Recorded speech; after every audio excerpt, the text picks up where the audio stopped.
those initial calls can be intimidating because you're trying to absorb all the information and share about what you do in a way that resonates. But at the same time, you have to be like listening to pick up on those kinds of Yeah. tells. Yeah. And I always say it's really hard to figure out your red flags at the beginning because sometimes what looks like a red flag isn't a red flag, and something that looks fine ends up being a big red flag. Something's shifting in the nonprofit sector. Experienced professionals are done waiting for permission, and they're building consulting businesses that pay them what they're worth on their terms. This is Fracture, the podcast about the business of nonprofit fractional consulting for consultants and the people who are about to become one. I'm Cindy Wagman, founder of the Nonprofit Fractionals Network. Let's get into it. Welcome back to Fracture. Hello, everyone. I'm so excited for today's conversation. It's such a pleasure to welcome Tracey van Marcke to the podcast. Hey, Tracey. Hi, Cindy. Thanks so much for having me. Thank you so much for joining us. I know you're an open book, so I'm so excited for our listeners to learn about your experience doing fractional work in the sector. Let's start by just introducing yourself and what you do. Sure. So as you said, my name's Tracey van Marcke, and I provide fractional executive level strategic operations consulting to nonprofit leaders who essentially need a COO, but may not have the resources to hire one full time. And I typically like to say that I'm a right-hand executive to nonprofit leaders. And what I mean by that is that I am an outside perspective. I'm not on their staff, I'm not on their board, but I've been a nonprofit CEO. And so I understand deeply what they're going through and all the hats that they wear. And being able to kind of lift a couple of those hats off really speaks to them. Yeah. Okay. I want to talk about that because I think that idea of like lifting off some of their hats is one of the most important selling points of fractional. So tell me about your experience with that and how organizations, like how they feel working with you. Yeah. So I've been really fortunate that my business has built itself really organically. I found myself in a period of transition during COVID, and the first thing I did was start working my network, which is primarily really smart women who are in the nonprofit field in my state. And in those conversations, I was sort of open to lots of possibilities, and they started talking about, well, while you're looking, could you help us with X or Y? And after about the third one, I thought, there's something here. And the projects themselves were drastically different, but what was the common theme was this sort of leaning in, and they knew me, so it wasn't starting from scratch, but I could see that it was, that it was that piece speaking to them about the fact that I understood and could help. And so I tried to be kind of clear in my vision up front about what this could be, but also very flexible about what their needs were and how I could help.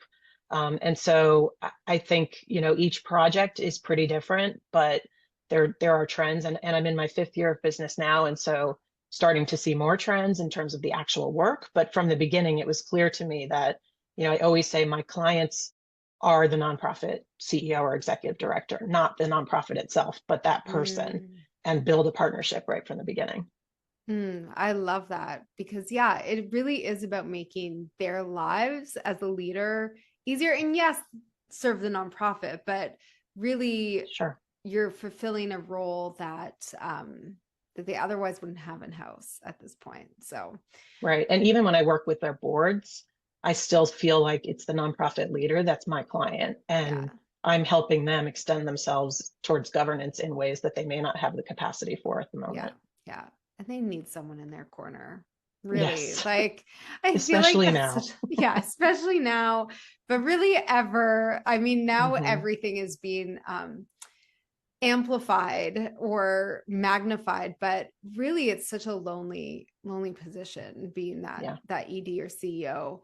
Um, Tell me a little bit about some of the things you learned along the way, or maybe some things that you did at the beginning that you would not do right now. Yeah. I mean, it's certainly been a learning process.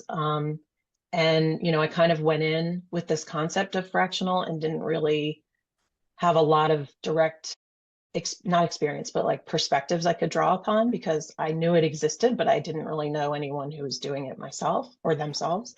And so I kind of made it up as I went along, um, and really kind of struggled at the beginning with what's the right number of clients to have and how do I, can I manage all of this? And it was still pretty much, COVID time. So it was restricted in that way. And but like I said, I just remained flexible and it sort of worked itself out.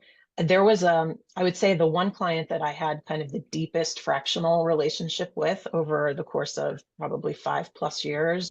It sort of evolved in like a bell curve relationship, and it started Mm, behind the scenes with kind of organizational development and policy and process development, and then became much more of a forward facing with staff position, and even to the point where I had staff reporting to me. And in the moment, that felt okay at first, and over time, it felt very not okay. And it reminded me that, although I have loved developing teams over the course of my career, it was just something that I didn't want to do in my business. I built it to be something I could run by myself. And so having to have employees embedded in the organization, I ultimately felt like it wasn't fair to them, hmm because I was not there full time. And although we were trying to be consistent about things, it became too much. And the CEO agreed, it was a good exchange of, so that's sort of like, that's off the table for me now at this point. Um, and there's been some clients, some prospective clients that I've talked to where perhaps values weren't aligned in terms of the way that they approached their work, or in one case, the way they spoke about a prior consultant was a mm, very huge red flag. Like, oh, no, no, I don't, that's not okay. And I certainly yeah, don't want to be in that situation myself. So, kind of just trusting your gut a little bit more along the way about what's a good fit and what isn't. mm, Um, and trying to, like, I position myself as a generalist, being that right hand executive. And as well as I do that operations in nonprofits is not the same as like operations in a factory. It really means a little bit of everything. So that's a good thing, but sometimes they're really looking for someone who's a subject matter expert in a way that I feel goes beyond what I can provide. And so then I'll mm, say, I can help you find somebody else, or we could reimagine this project. yeah. Oh my goodness. You're saying so many great things I want to come back to. I Sure. want to start just because it really stuck out for me about not a good fit because they were bad mouthing another consultant. And I had this experience a number of years ago where someone in my network was working for a client. They ended up the consultant fired the client because there were just so many issues with how the organization Hmm. was governed and um et cetera, et cetera. The person who was hired by the organization next reached out to me and he was like, oh, just so you know, the client's like really unhappy with the consultant from your network, da da da. They keep bad mouthing her and da da. And I was like, yeah, just wait. And lo and behold, like 6 months later, he was like, you were right. The client is the problem, not Right. the consultant. And they did the Yes. same thing to him. So I think choosing your clients wisely based on their behavior is so important. There's so much trusting your gut in this Yeah. business. Yeah. And, and listening, like Mm, those initial calls can be intimidating because you're trying to absorb all the information and share about what you do in a way that resonates. But at the same time, you have to be like listening to pick up on those kinds of yeah. tells. Yeah.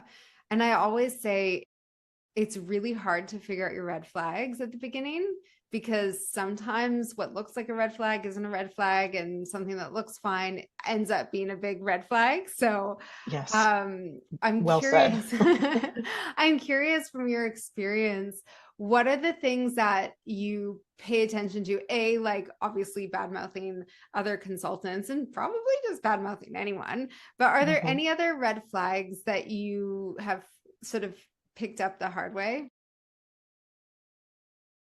Not really. I think those are kind of the big ones. The other thing is just sort of how realistic. Are they being Mhm. about, timeline and budget? Um, and, early on, I think I was more hesitant to push back on that than I am now, or to just say, I understand that's your budget and that's what you want to accomplish. It's not, I can't do it at this time, or however I phrase it in that moment. Um, and I think where I have had the biggest learning opportunity there, I haven't really responded to a lot of RFPs, but I Mm. have done a few, and I haven't sought them out. They've found their way to me. And they can be kind of prescriptive in what they say they want, whether it's like the actual formatting of the RFP response, or the plan they want to go through to get to the outcome that they desire. And I have struggled to, find the right balance between matching what they're asking for, but also staying true to what I think is the right approach. Yeah. And I think I started off heavily just repeating back what they said. And I'm now like, I'm moving further towards, I'm only going to respond in a way that I think makes sense. Yeah. I think in my whole like 10 years of consulting, I maybe responded to one or two RFPs. You just said this, but it's so worth repeating that like so often the organizations are asking for the wrong thing. Right. And so you're spending all this time trying to jump through hoops to be like, sure, you're right, you need this, when inside you're like, no, that's the wrong thing. So Right. I'm not a fan of RFPs, generally Yeah. speaking. Yeah. And like I said, most of my business has sort of grown organically from my network. And so I don't, that's part of why there's not so many red flags, because they're people or organizations that I've, worked with before or vetted. And I also have been fortunate in that most of my clients have been kind of, repeat customers or long-term clients, in that and maybe it's a certain project that brings me in-house for the first time. And then they realize what a relief it is to have that trusted relationship, and they see my capabilities and they start pitching me like, well, could you do this or could you do that? And I've taken on some projects that I never would have expected, but I love that, and Mm, the rest of my career has been I've always worked in the nonprofit side of things, but I started in healthcare as a hospital administrator. And so I've always been on the nonprofit side of things, and mostly in healthcare and often in an affiliate relationship. So I kind of had to be a little scrappy about how to figure things out. And so that's really served me well to be able to pivot in those different roles for the same client. mm. Okay, I want to dive into that a little bit more in the sense that um, I want to, and maybe we'll start with like, how do you structure your contracts, or not like the legal side of things, but just generally, like, are you doing more project work? Is it long term? Because as these new things come up with clients, which they always do, right? It's always like, oh, we noticed that Tracey's really good at this. I wonder if she could do this too. Having a really solid contract and boundaries to begin with is really important. And then learning how to talk about including other things that weren't in scope is an art form. So I'd love for you to Hmm. take us behind the curtain and on how you manage that. Yeah. And it's a little bit one size doesn't fit all, I guess. But I often find that it's a project that opens the door for me, and then Mm, it becomes fractional or long term on retainer. What they don't always call it fractional, um, but really it is. That's it how I is. see it. Yeah. Um, Sometimes I just say COO services as opposed to fractional COO, and that just, it just resonates differently with different clients. Yeah. And so I do a proposal first where I try to get really granular, not super granular, but pretty specific about what the scope of work is. And then I kind of just copy and paste that into the contract. And um, the way that I have my contract structured, the scope can be on a different time. Like the contract is in place, and then we can keep updating the scope. And it's been different with different clients. The long-term contracts, long-term fractional COO roles, it often comes up at time for renewal, like, oh, we would like you to do more, or this is different. And so then that gives me an opening to reevaluate fees and scope. Um, In other cases, it's sort of, they maybe thought we were going to do X and X never really came to be. And so I feel like I've been kind of like hovering. And so, okay, I can shift to this other project because I certainly feel like they haven't utilized what we said we were, so there's a little bit of an art in that.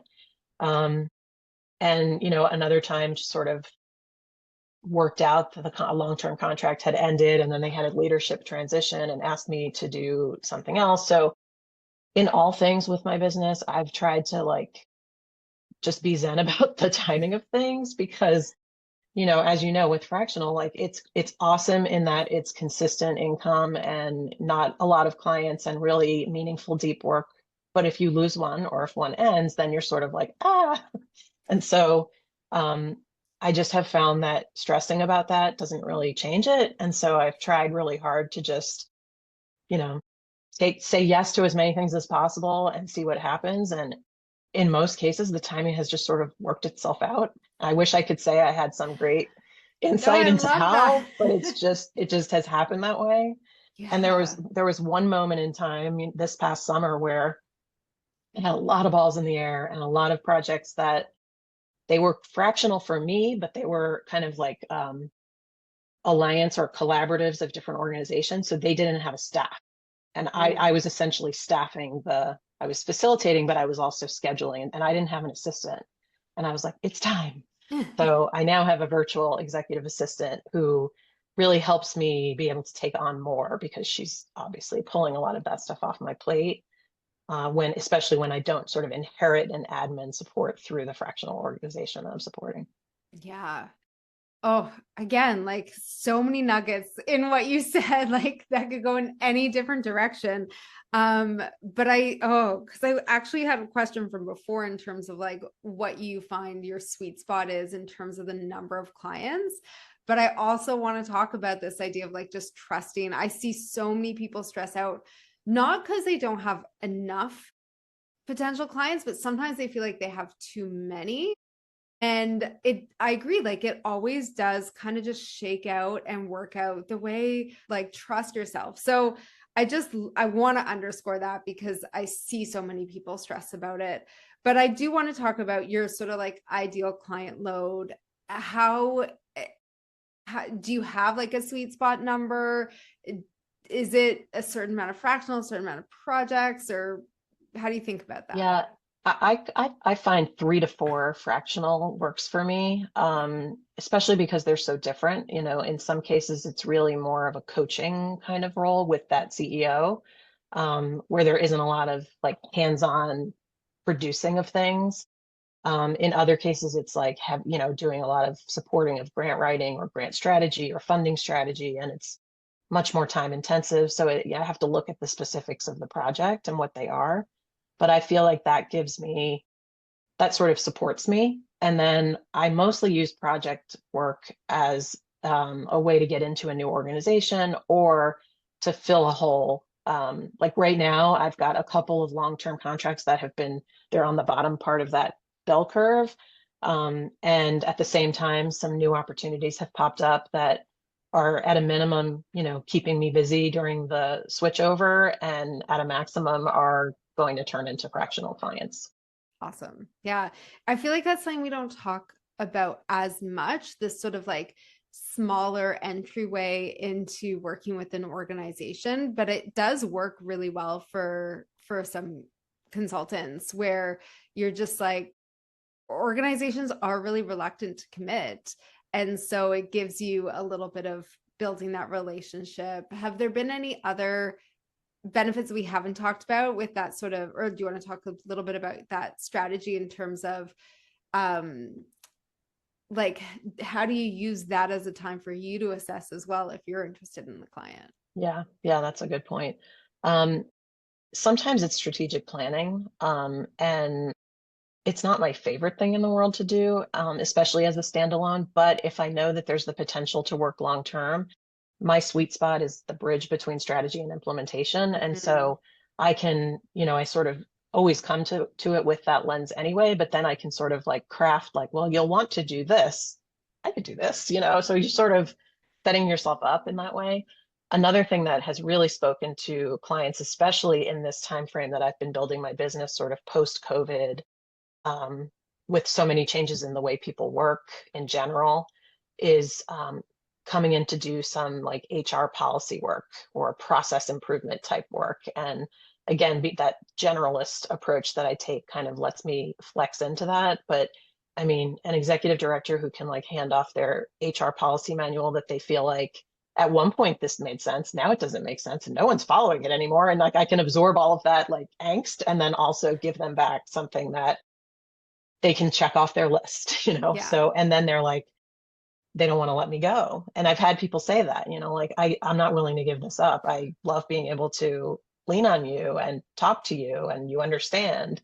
So that's been those two entry points have been fruitful for me. I love that. And that, like, we often talk about the value of doing quality work, right? At the end of the day, as a consultant, your business is only as strong as what your clients think of the results that you've gotten. So to be in a position where people are just not wanting to let you go, that speaks to your longevity already in doing this work. Yeah. I'd love for you to share with our listeners where they can connect with you and find you online. Sure. And before I do that, I just want to say how thankful I am to be here. I think I first heard you on the Nonprofit Mastermind podcast as a guest. Yeah. And have been a fan and attended your virtual summit last year and found it to be like incredibly validating. Like, oh my gosh, yes, this is what I do. And all these other people are doing this. So thank you for that. The name of my firm is TvM Impact Consulting. I have a website at tvmimpactconsulting.com. And that's the best way to get in touch with me. Awesome. Thank you. And thanks for being part of the community. And hopefully we'll see you at the summit. Yes, for sure. And yeah, thank you so much for joining me. You've been listening to Fracture. Subscribe wherever you're listening and come find me at nonprofitfractionals.com/subscribe for more of this goodness in your inbox every week. Now go build something better.